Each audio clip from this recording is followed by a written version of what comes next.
Olá pessoal, preparei um vídeo sobre o meu antepassado. Vamos lá assistir o vídeo? Bora? Depois eu volto aqui para a gente dar um grauzinho para vocês, beleza? Bora, vídeo comigo e com o like. Vamos lá.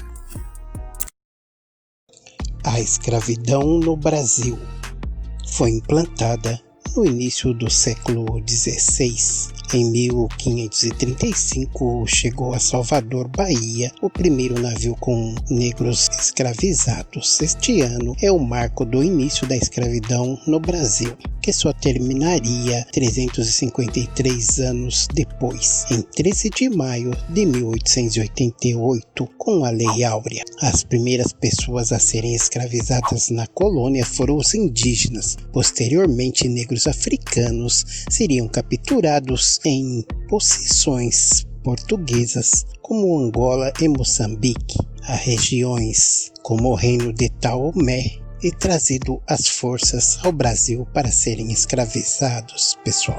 A origem da escravidão no Brasil, os historiadores apontam várias causas para ser empregada a mão de obra escrava nas colônias. Portugal tinha uma população pequena de cerca de 2 milhões de pessoas e não tinham condição de dispensar parte dos seus habitantes para sua colônia americana. Para suprir os braços que faltavam, os colonizadores usaram a escravidão, que já era praticada na África e no mundo árabe. Os transportes de pessoas escravizadas fomentou a produção de mais embarcações, alimentos, vestuários, armas e outros produtos que estavam ligados ao comércio de gente. Por isso, o tráfico negreiro representou um ótimo negócio para a Europa e movimentava grandes capitais nos 3 continentes. Desta maneira, portugueses, espanhóis, franceses, holandeses e ingleses tornaram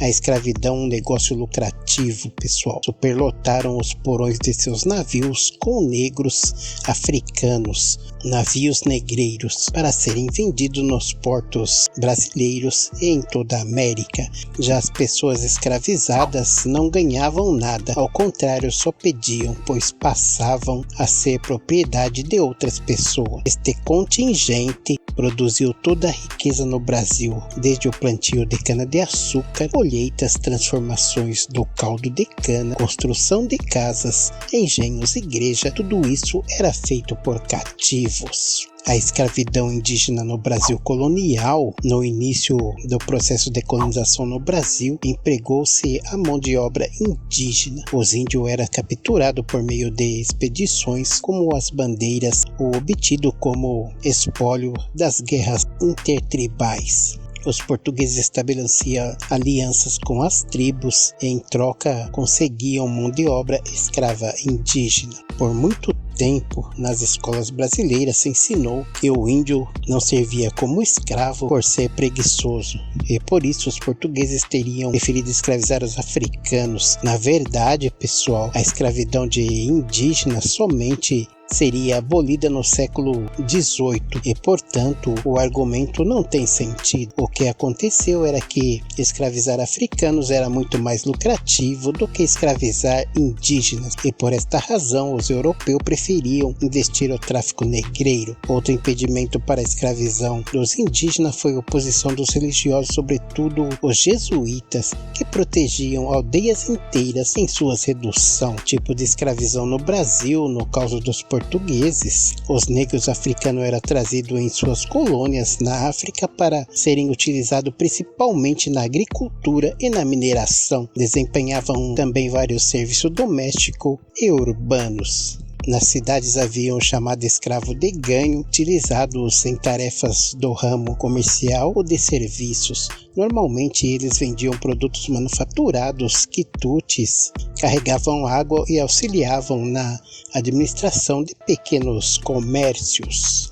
As condições da escravidão no Brasil eram as piores possíveis e a vida útil de uma pessoa escravizada adulta não passava de 10 anos. Após sua captura na África, os seres humanos escravizados enfrentavam a perigosa travessia da África para o Brasil nos porões dos navios negreiros, onde muitos morriam antes de chegar ao destino. Depois de ser vendido, passavam a trabalhar de sol a sol, recebendo uma alimentação de péssima qualidade, vestindo trapos e habitando em senzalas. Normalmente tratava-se de locais escuros, úmidos e de pouca higiene, adaptados apenas para evitar fugas. Errar não era permitido, poderiam ser punidos com castigo doloroso, eram proibidos de professar sua fé e de realizar suas festas, e tendo que fazer isso às escondidas. Afinal, a maioria das pessoas escravizadas vinham da África. Já batizadas eram supostos como abraçassem a religião católica. Daí surge o sincretismo que verificamos no candomblé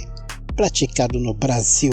As mulheres negras, pessoal, eram exploradas sexualmente e usadas como mão de obra para trabalhos domésticos como cozinheira, arrumadeira, etc. Não era incomum que as mulheres escravizadas recorressem ao aborto para impedir que seus filhos não tivessem a mesma sorte. Quando fugiam, os capitães do mato perseguiam as pessoas escravizadas. A obtenção da liberdade só era possível quando escapavam para os quilombos, ou quais conseguiam comprar a carta de euforia.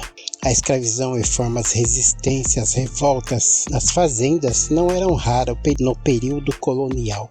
Muitos grupos de escravos fugiam e formavam comunidades fortificadas e escondidas na mata chamada quilombos. E uma dos mais significativos no Brasil colonial foi o Quilombo dos Palmares. Ali podiam praticar sua cultura e exercer os seus rituais religiosos. Quilombo do Palmares de Zumbi. No entanto, os vários escravos não conseguiam escapar, preferiam suicidar-se e continuar cativos, pessoal. A abolição da escravatura, quando a sociedade europeia começou a adotar a ideia de liberalismo e do iluminismo, a escravidão passou a ser severamente questionada. Afinal, a privação de liberdade não combinava com a nova etapa do capitalismo industrial. Igualmente, quando a Inglaterra aboliu a escravidão e suas colônias substituiu por trabalhadores e assalariados. Por essa razão, a produção agrícola ali seria mais cara e as colônias inglesas não poderiam concorrer com os baixos preços praticados pelos portugueses. Assim, era necessário transformar a mão de obra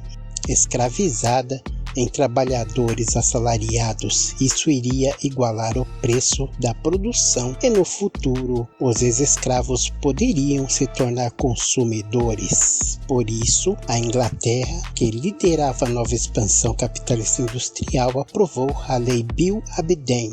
Essa transformou a Marinha Real Britânica numa arma contra o tráfico de escravos em qualquer parte do mundo, pois permitiu que seus navios abordassem navios negreiros de qualquer nacionalidade. Importar pessoas para serem escravizadas acabou se tornando cada vez mais caro. No Brasil, o tráfico foi oficialmente abolido em 1850 com a Lei Eusébio de Queiroz. Mais adiante, em 1871, a Lei do Ventre Livre garantiu a liberdade aos filhos de escravos. Em 1879 teve início a campanha abolicionista liderada por intelectuais e políticos. Mais adiante, a Lei Sexagenários, 1885, garantia liberdades aos escravos maiores de 60 anos. A Lei Áurea, a abolição da escravidão no Brasil, foi concebida pela Lei Áurea, aprovada pelo Senado e assinada pela Princesa Isabel, dia 13 de maio de 1888. A Lei Áurea encerrava a década de discussões em torno de várias questões, porém a mais importante era: se os escravos fossem libertados, o governo pagaria indenização aos proprietários? Por fim, venceu a tese de que o dono de escravos não receberiam nenhuma compensação financeira. Isso retirou o apoio dos latifundiários e escravagistas davam à monarquia. Quando surge o golpe republicano, os grandes proprietários de terra sustentam o novo regime. Libertos sem qualquer plano, os escativos se viram entregues à própria sorte e passaram a formar um enorme contingente de pessoas sem qualificação, aonde surgiu as favelas, pessoal, e as comunidades de hoje. Aí foi um grauzinho, pessoal, um grauzinho apenas da escravidão no Brasil. Moisés Cândido com vocês. Então, pessoal, perceberam aí como que foi a história da escravidão no Brasil? Você viu, não foi fácil não, né, pessoal? Mas graças a Deus conseguimos retornar a ser humano, né, pessoal? Mas esse foi um grauzinho aí de um vídeo que eu deixei pra você. Se inscreve no canal, dá o seu like, aciona o sininho de notificação para que o YouTube venha te avisar nos próximos vídeos. Um feliz ano novo para você e um próspero 2021, beleza, pessoal? Dou graças a Deus e agradeço vocês também por passar esse ano junto comigo. Um ano difícil, mas conseguimos chegar até aqui e vamos chegar até o fim também. Venceremos, beleza? Tchau.